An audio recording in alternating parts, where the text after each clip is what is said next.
Welcome back to the Developer Relations Pattern Podcast.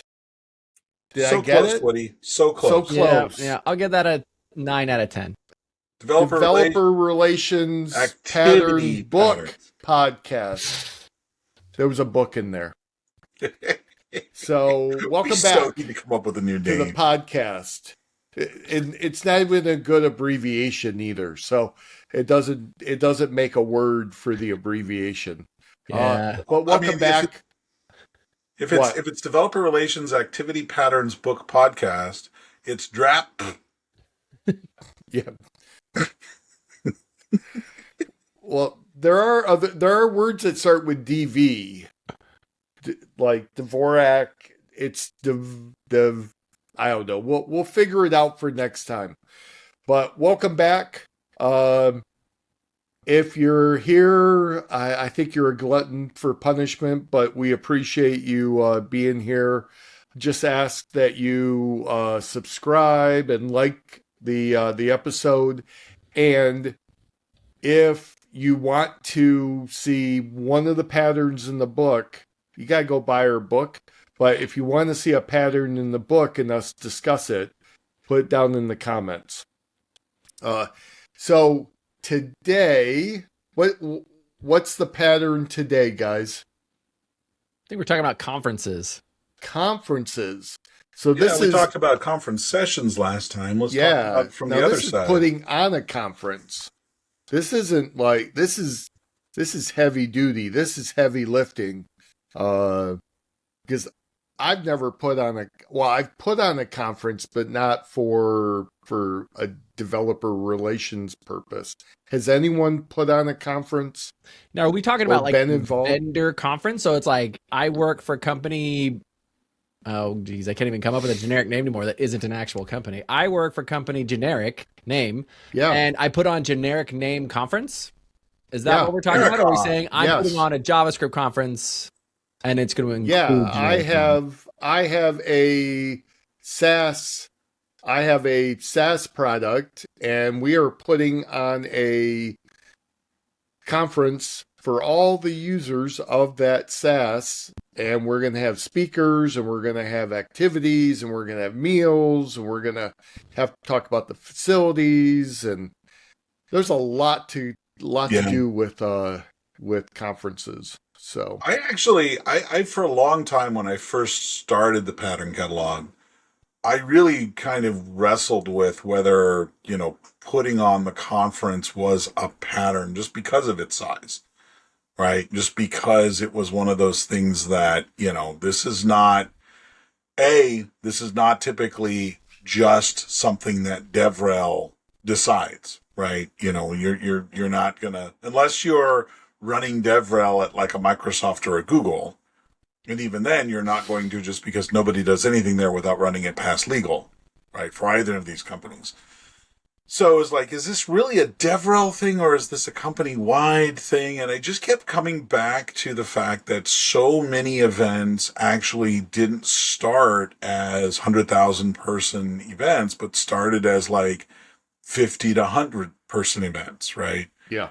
When Scott and I were at Smartsheet did their first Smartsheet user conference, and that was a couple hundred, and even that was a little bit larger in scale and scope. There's a lot of scenarios where, one person, particularly if they're familiar with things, if you have some kind of event organizer background, or if you've hired an event organizer, you can actually put on a 50-person conference pretty quickly and easily. It doesn't have to be multi-track. No. It doesn't have to be, a Microsoft build or anything. But like the No Fluff Just Stuff shows, those were always a max of 250 people at an Embassy Suites with 5 rooms and, maybe a dozen, if that, speakers. Yeah. And those are actually, one guy, basically Jay Zimmerman at the time, one guy, organized it, set up the equipment. The hotel provided some food, the catering. And it's like, okay, this actually does become kind of reasonable in some respects, the logistics of. So, and if you were really lazy, you could do the unconference style. So the unconference, that goes by lots of different names. I can't remember the official name, but it's the one where everyone gets there and they sit around and person says, "Oh, I can talk on this," and they basically fill all the slots for the day or two with people just kind of saying what they can talk about in the beginning. So you could do that also. So, but yeah, I think a conference is. I mean, it really depends on what, like Ted said, what type of conference you're going to put on. Are you going to put on a gathering of users where you can have some of your people around to talk to users and then have like small talks and stuff like that? Or are you going to do the rent out a city conference center and bring speakers in and have a hotel and have catering for many, many people and have evening activities, which is a whole nother pattern that we'll talk about in the future. So we're just talking about the conference itself, I guess, now. Right. Yeah. What's interesting is I've been at 2 different companies that have put on conferences. One was Smartsheet, like Ted described, and Smartsheet is a product that's mainly geared towards consumers that are not developers. So the conference was really geared towards people who were not developers. There were a few sessions that had developer focus. I did one on the Smartsheet API, which was fantastic, I do have to say. But if the room was, well, I should say the reason why it was fantastic, the room that it was in was totally full, standing room only. There was definitely a desire for folks who, and I took a poll at the beginning of the talk and asked who's new to APIs, and much of the room raised their hand. And so people wanted that content. They wanted to have that connection with the company. And so having those available inside that conference was a good thing. Now, the other conference that I've been a part of was at PagerDuty. And PagerDuty as a product is geared towards more developer type folks, right? Or more practitioner type folks. And so that focus had a lot more developer relations folks involved. We were involved with a lot of the content that was there. Not a lot of the event, though. The event was actually done by the company's event people, the marketing people. And so they were doing all the logistics, but we were definitely on a lot of the stages and in a lot of the different sessions that we had there. So really, it was interesting because yes, it was our conference as a company, but as developer relations, we were still doing a lot of the same things you do at a regular developer conference, where we were out meeting the people. We were out connecting with anybody and everybody we could possibly connect with.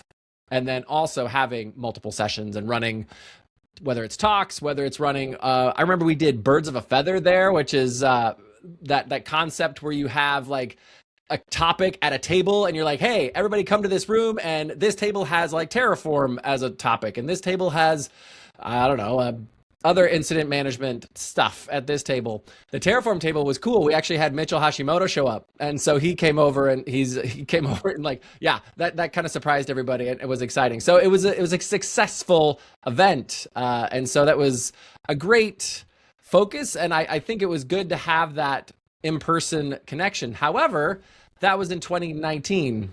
And then 2020 came around, and then I don't know if PagerDuty ever came back around to having in-person events. I don't think they have.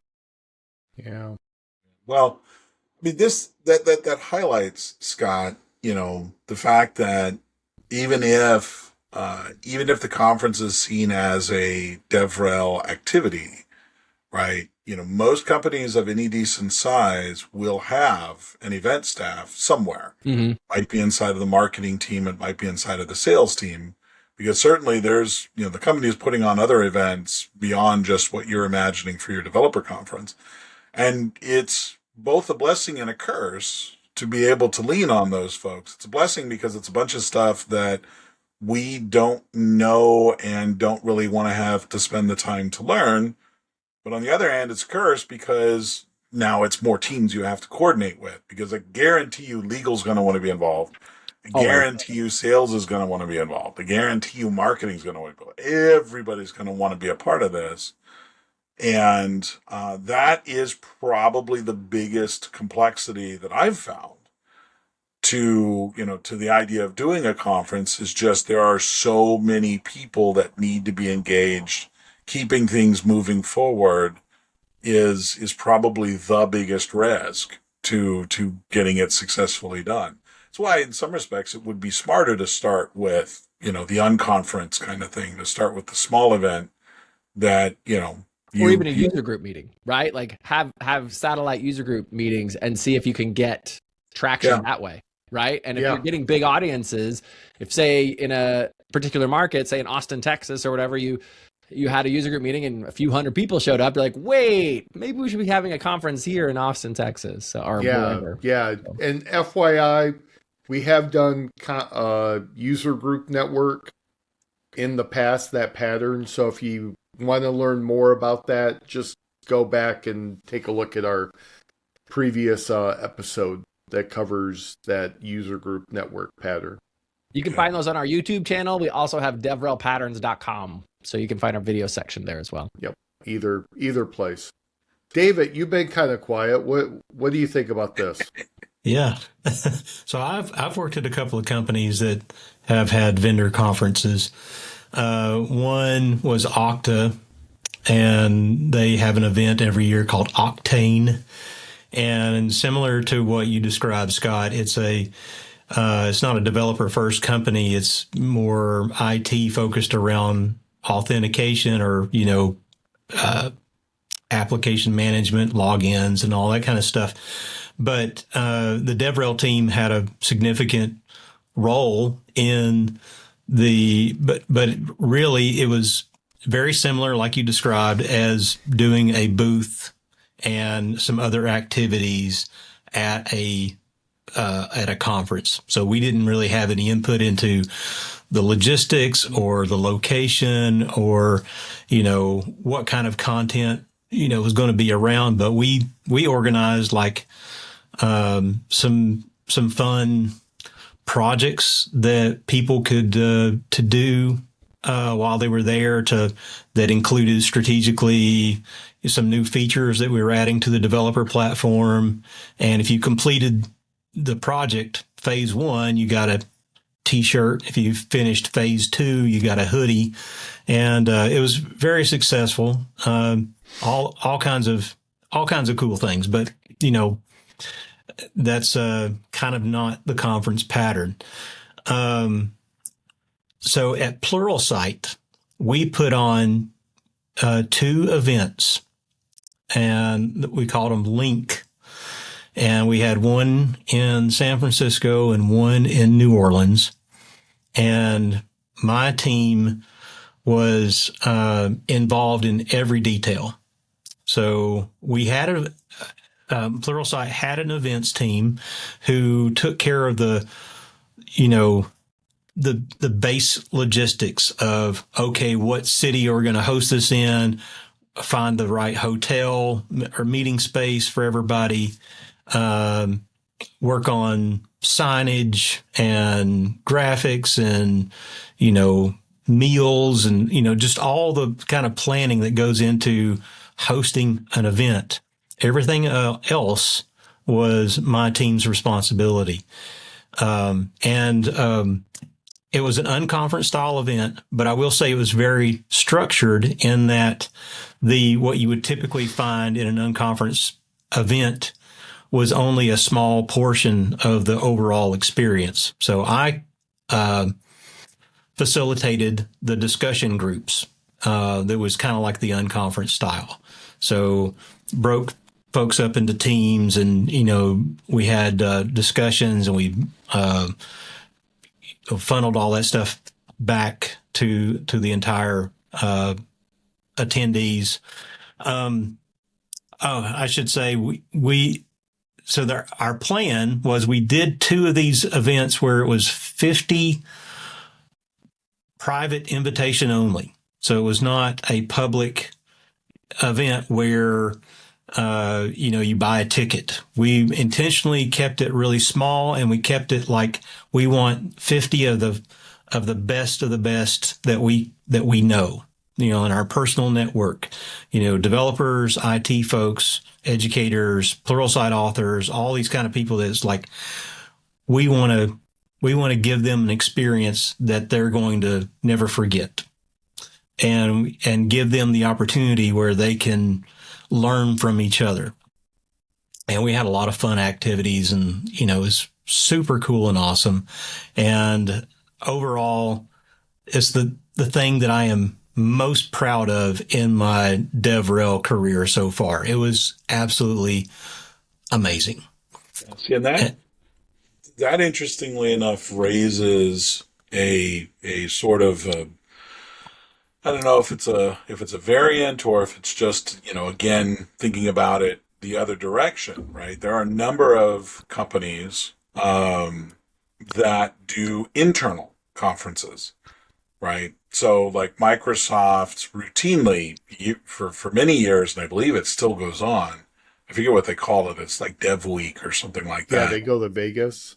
Well, they used to do it up here in Seattle pre-COVID. I don't know if they go to Vegas now, but the whole point is, I know they've done it in Vegas a couple times. I remember people saying it could be. I don't know, but it's Microsoft only folks. Yeah, right. They used to take over the Washington State Convention Center, which was the same place where they did Build for a number of years. Yeah.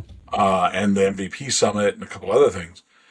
But they would also got to be so large that they took over like surrounding hotels as well. And, scoring an invite to speak there was a huge, huge mark of success, of confidence. Yeah. Not one that you could actually talk to anybody about because it was all heavily NDA'd. But it was an event that Microsoft put on solely for Microsoft employees. And I've go ahead.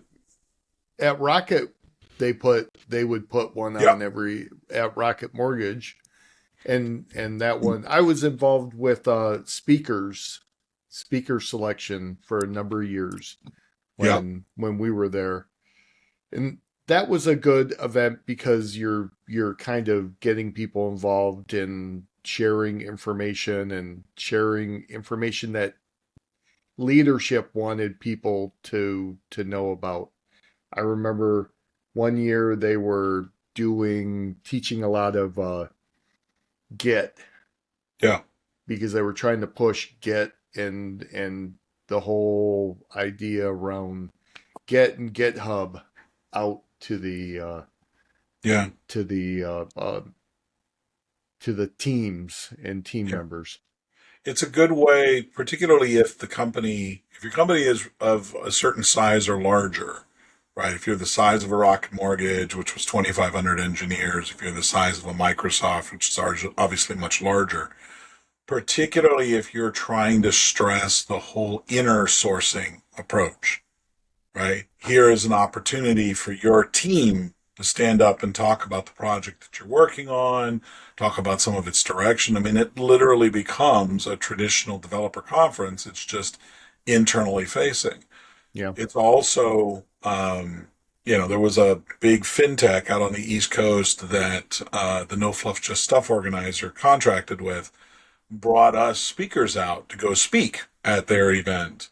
Again, it's an internal event, but we had some external speakers, e.g. us, to go and give our traditional talks alongside a bunch of the other folks that were inside the company. And that's, here is a way for, rather than me spending however much money to send my people out to, a Microsoft Build or a Google I/O or something like that.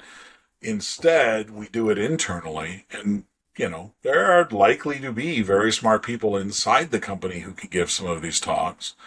From a DevRel perspective, if you do what David was talking about in terms of the Pluralsight link, here is an opportunity to engage further interactivity with some of the folks that you're probably going to want to make ambassadors at some point, right? So let's bring them in. Let's get them connected with folks. Let's put them under NDA so that we can talk, completely transparently with them about direction we're going, getting some feedback.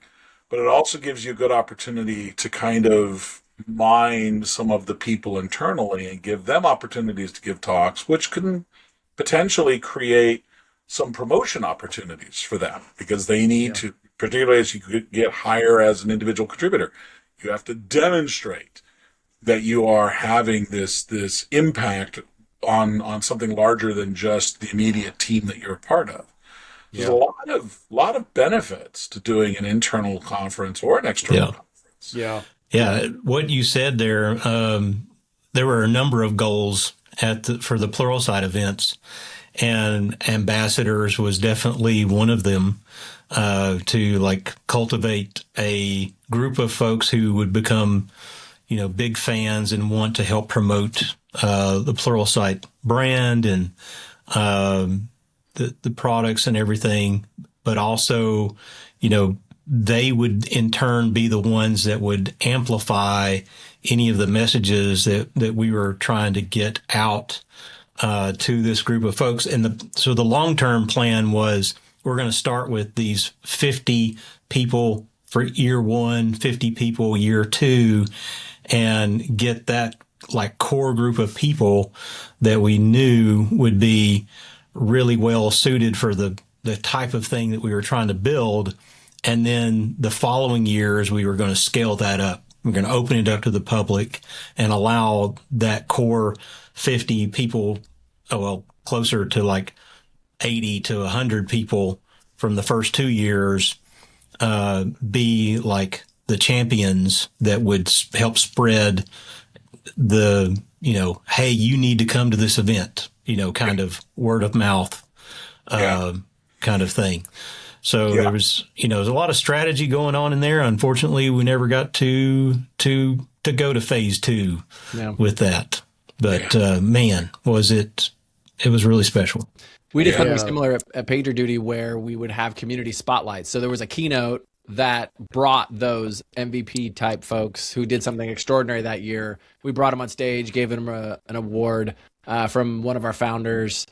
So we had the guy who started the PagerDuty Terraform provider, right? He started it on his own, no impetus of the company at all, and he'd ran it for years. He even ran it while he wasn't even using PagerDuty because he was just so loyal to the project and like making sure it kept running. So we flew him over from Europe. He lived in Germany at the time, and brought him in and honored him and stuff. And so those types of things I think go a really long way to help solidify your community, kind of create those pillars in your community who will always remember that. They'll always remember that support.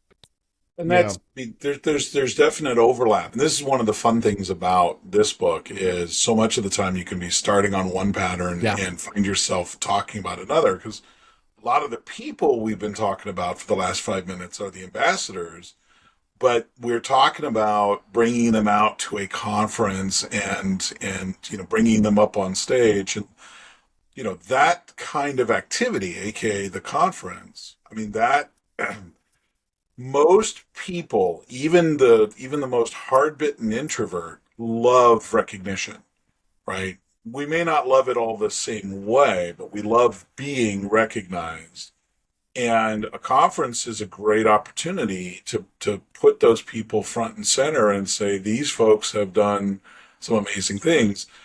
And it gives them it just gives them good feelings, but you're amplifying them in ways that, here's a $50 gift card would just never even begin to touch, right? This is a social currency thing rather than a hard currency. And, that's hard to do in any other setting, right? I mean, a Zoom call that, like a webinar that people dial in, it just does not have the same level of impact. Then looking out, being brought up on stage, hearing your name called, people are applauding as you walk up onto the stage, being handed some cheap plastic piece of crap. It doesn't even matter anymore, right? Because it's what it represents more than anything else. Right. Just don't do it in a Chili's and call it the Dundies for those office viewers. Anyway. Something else, we kind of hit on this a little bit, but it reminded me of a vendor conference I went to recently. I think it was this last year. I went to HashiConf, going back to HashiCorp. But what I appreciated about that one, I walked around their expo floor, and all of the booths, or 90% of the booths, are different teams inside of HashiCorp. There were definitely some other vendors who were partners there, but it gave those teams an opportunity to be a little bit more expressive in their booths. The folks over Terraform, the developer relations, the developer advocates, they actually had this massive track for remote control cars that you could essentially you programmed. You would write up Terraform script and then you'd hit Terraform apply, and it would get sent to the car, and it would do the different all the different motions for it. But the point of that I'm making with that is they had this large space to experiment with something big like that. So they could have it at their own conference and have this attraction that people remember. People go home from that and they say, oh, I went to the HashiConf conference. We heard about this, but man, I did this cool booth. And it's just this really big space that you could do that there. So as a developer relations team, even if you're not the one in charge of the whole show, you can at least usually get some more space to do some experimentation and to have kind of a bigger influence. That's cool. Yeah. Yeah. Yeah. There's just, the conference concept, conference pattern, it's really a high cost, high reward kind of thing. Right. And so, definitely I don't think this is the first one that somebody reaches for if you're just spinning up a DevRel group. But if your group has reached kind of a level of saturation, if it's kind of plateaued, it definitely requires a financial investment. It definitely requires a time investment. Yeah. But the rewards can, it can be a game changer for a lot of companies. Well, and we've talked about the actual conference, but I was scanning through the book chapter and talked about post-conference actions and that's just as important. Like if you put on an internal or an external, you have to have those surveys or feedback, some kind of feedback, because you need to. Here's the thing that we always talk about, our ROI for a conference is getting that feedback during the conference. So getting that feedback from users hey, I like this. I don't like this. I think this should be changed. Hey, why don't you do this new feature? But then after the conference, you have to reach out to all those people and get that feedback on what they liked, what they didn't, what talks they really enjoyed, what didn't they see that they wanted to, other feedback for the company, for their products or services. So those post-conference activities are just as important as the activities that you do before the conference to get people involved during the conference when they're involved, and then keep them involved afterwards. So, yeah. Anything, given the high cost, the ROI, you have to capture. Oh yeah. You have to capture those metrics, because otherwise, it's going to be measured in one of a couple of ways, right? Did we get more sales? That's going to be the first question the CEO is going to ask. Did we get more sales? What did we get out of this? Did we get more leads? What did we get? All of those are forms of metrics. If you don't go in thinking about metrics, you're probably not going to do a great job capturing the metrics, and that will be your one and only conference that your company ever does. Yep. Yeah. Exactly. So, yeah, you have to, and we really haven't talked that much about pre-conference activities. I know all of us are not marketing people, so we probably would rely on our marketing teams to do that. But on the other hand, you have to reach out through all your channels as a DevRel team to reach. So you have to reach out directly to customers. You have to reach out to vendors. You have to go through social media. I mean, there's probably lots of different ways do stuff like this, like blogging and podcasting and everything. Go on Curious. other people's podcasts to share the idea and to let people know. I'm curious, David. How did Pluralsight select the folks that you mentioned? There were a number of folks. I mean, as somebody who was not selected to go to Pluralsight Link, I'm curious to know why I didn't make the cut. Ted's not bitter or anything. No, not bitter at all. No. Ted gets jealous when he hears about things he didn't get invited to. So FOMO. Yeah. So we were each, everyone on the team was given like, hey, give us your top 15 people that, you think would be, a good candidate for this event. And the profile, without saying it explicitly, was like, who are the influencers? So it's like, who are the most influential people who have like the most pulse of the communities that they're involved in, whether it's IT folks or developers or just the different categories of things that Pluralsight could go after. And really it was like, man, there's some of the folks that I invited personally were just folks that I want them to, I want to honor them by giving them this experience. Yeah. For like the things that I know that they impacted me with and things that I know that they impacted their community with. So it was like an award, is what it felt like, was giving them, a VIP experience of this event. And, so I know, like, I own the kind of the JavaScript community at Pluralsight. So a lot of the folks that I invited were JavaScript, and Node.js influencers. Kitties? No, I'm joking. And David, you don't have to justify why Ted wasn't invited. Yeah, I don't know. I can't tell you. I may have just been using that as a segue.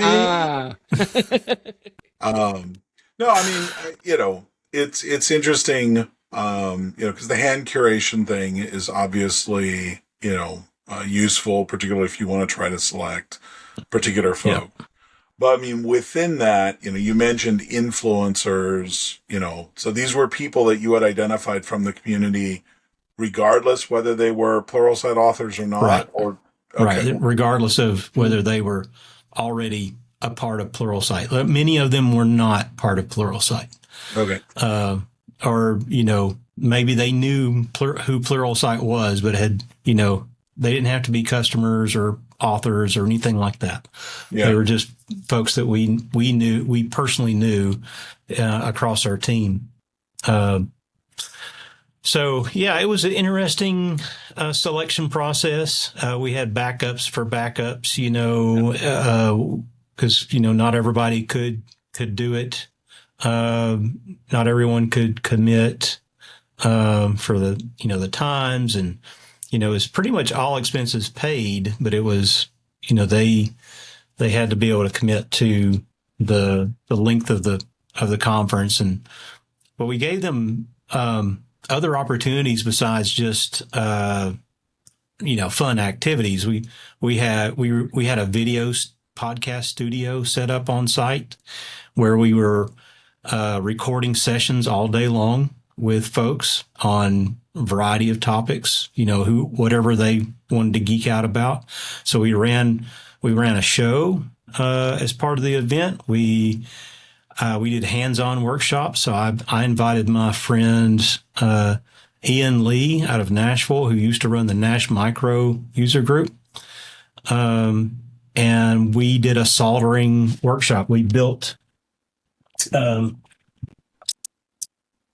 knocked over a bunch of stuff, but we built I custom designed a PCB board. Oh, cool. With LEDs and there's a bunch of like a battery compartment and a bunch of stuff on the back. These would all light up and blink. It looks like a robot. This was from the one in New Orleans, a robot playing a saxophone.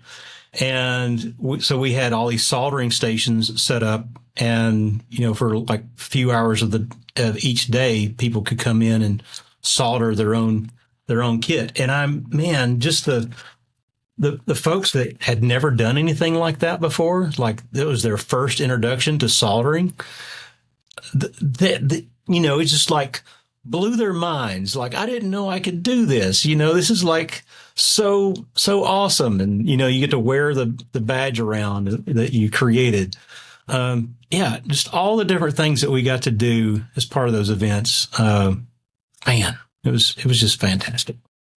You might have mentioned this before, and I apologize if you did. How was the turnout as far as attendees? Or was this just basically a gathering of influencers to talk to each other?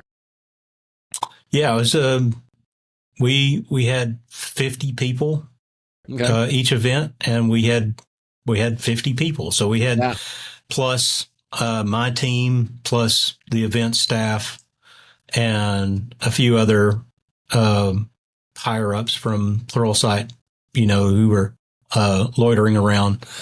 But we did game shows. We did all kinds of fun stuff. Oh, sounds but, great. As far as like metrics goes, so this was being run by the marketing and branding team at Pluralsight. And from their perspective, like the money that was put into this event compared to like the number of like brand impressions that was generated out of the event, like with all social media and the video content that came out of it, all this stuff was like you could not spend that much money on advertising and marketing and have a better result. Yeah. I remember when Julie Lehrman was posting about it, and sharing photos and whatnot. And there were so many people who were, commenting and, oh my God, this is amazing. Where did you go? How did you do this? Because one of you, I forget who it was, whispered FOMO as we were talking about how I was grumpy that I didn't get invited. But that works. I mean, yeah, it works. Do a invite only event and then tell people about it afterwards. The FOMO is real, and it does actually, the second time you do this, if people get wind of it, they're like, wait, how do I score an invite? Yeah. And that's exactly the kind of reaction you want.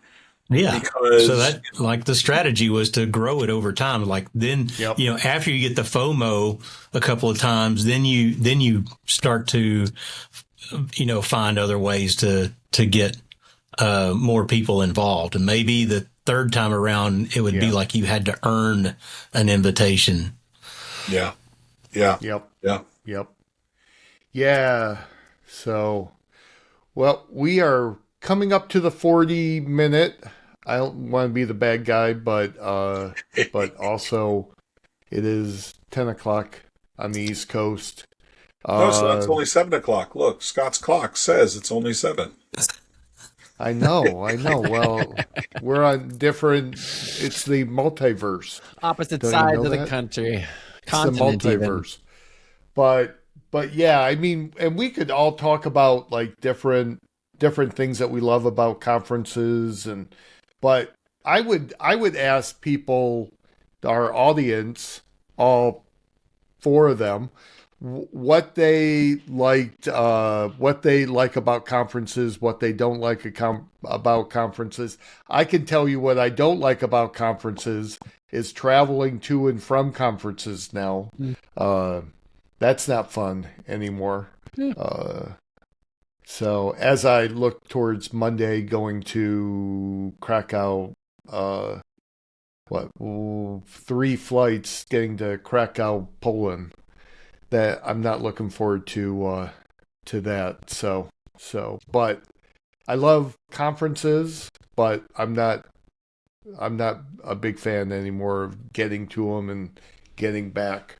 But yeah, and then there's that where you have to try to find, I think the hardest part of having a conference is kind of what Scott hit on earlier, finding where to have it. Because there's just so many different aspects that you have to do. You got to find some place that's interesting that people want to get to. You got to find a place that people can get to. You have to. I'm going to disagree a little bit with that because okay, well, you disagree, but if well, I mean, if you look at it, like I'll just say that conference. There's certain conferences that we've all been, that if they're difficult to get to, they're going to be difficult for most people to get to.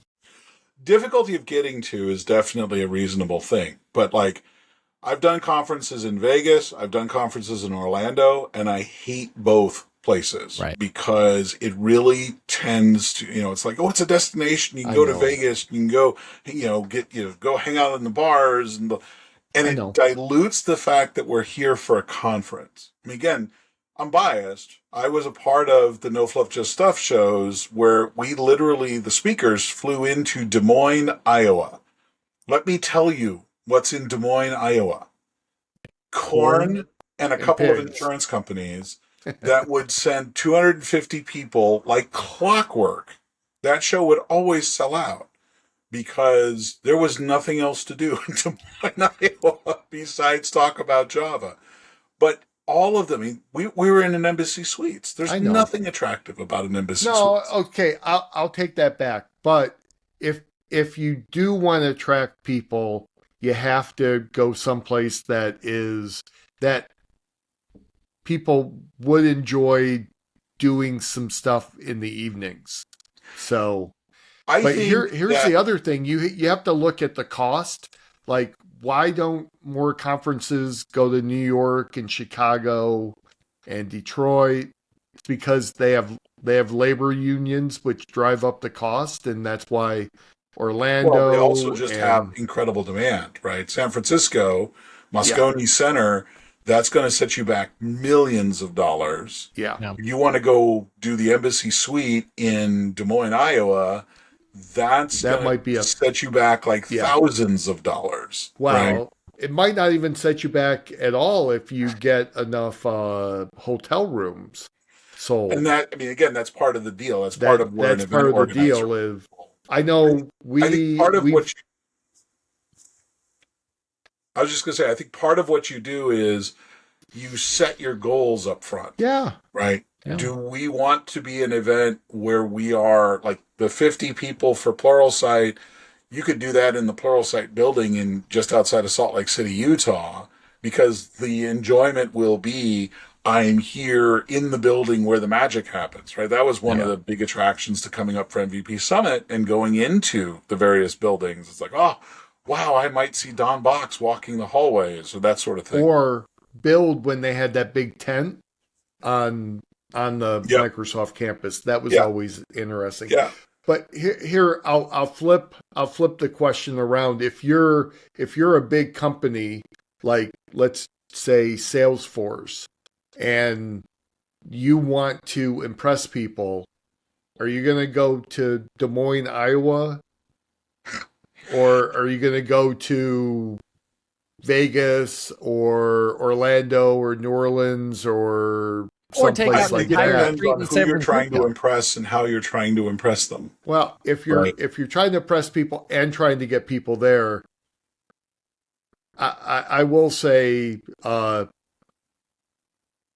if I was like a big company and I was trying to find a place, you try to find a place that you can have some fun and you could do some things, different things around outside the conference idea, which we have patterns for, which we will talk about in the future. We do have conference like parties or event parties and stuff like that which we'll talk about at some point. But yeah, there's just so much. I mean, but you hit on the head, Ted. You have to know your audience. You have to know who you're impressing. You have to have that idea about ROI versus like what kind of metrics are we trying to live up to and trying to get in terms of like sales or attention or feedback or whatever the metrics that you set up to do. So, but last thoughts, David, what's your last thought?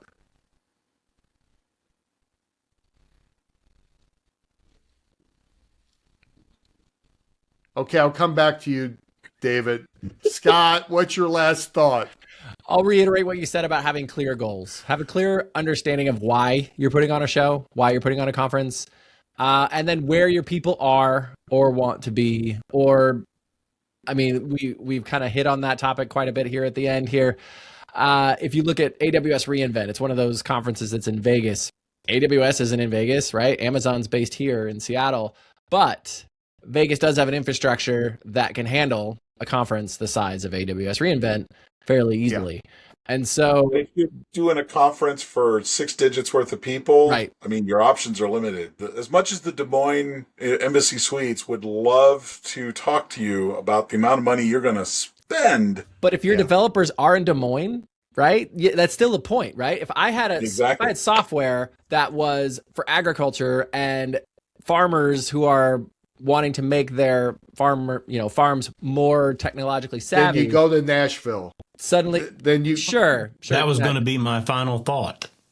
Is like if you're going to do a conference, do it in Nashville.